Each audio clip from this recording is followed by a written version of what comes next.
അപ്പം നമ്മളിപ്പോൾ ഓൾറെഡി നിൽക്കുന്ന ഇവിടെ കാർഗിൽ വാർ മെമ്മോറിയലിലാണ്. ഇത് എന്തിന്റെ സ്മരണയ്ക്ക് വേണ്ടിയിട്ടാണ് ഉണ്ടാക്കിയത്? ഇന്ത്യ കാർഗിൽ ഭൂമി പിടിച്ചെടുത്ത വിജയത്തിന്റെ സെലിബ്രേഷൻ.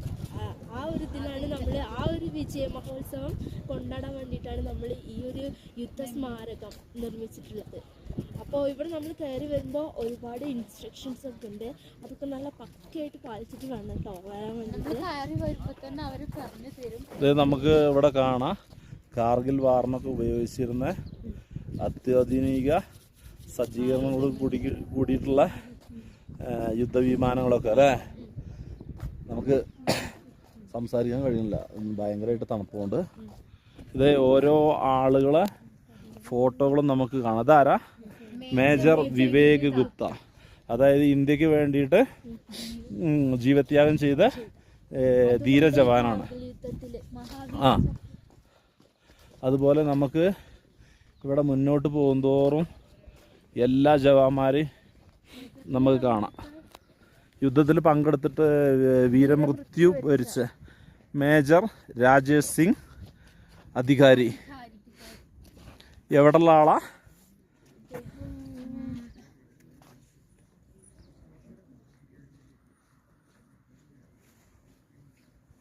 അത് കാണിക്കുന്നില്ല അല്ലേ, സ്ഥലം കാണിക്കുന്നില്ല.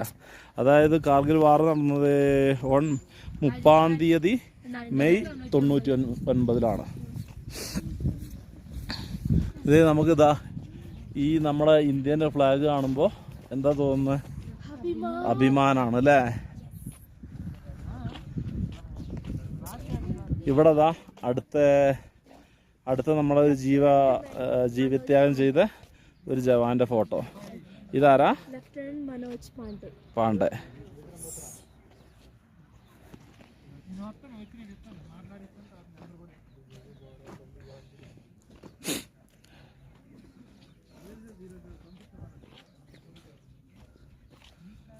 ഇതാണ് ആ യുദ്ധത്തിന് ഉപയോഗിച്ചിരുന്ന ആയുധങ്ങളൊക്കെ അല്ലേ. അതുപോലെ ഇവിടെ സൂക്ഷിച്ചു വെച്ചിട്ടുണ്ട്. പിന്നെ നമുക്ക് ഇതിൽ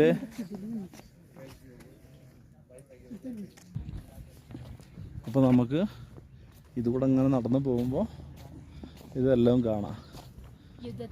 ആ അതായത് യുദ്ധത്തിലെ വീരചരമം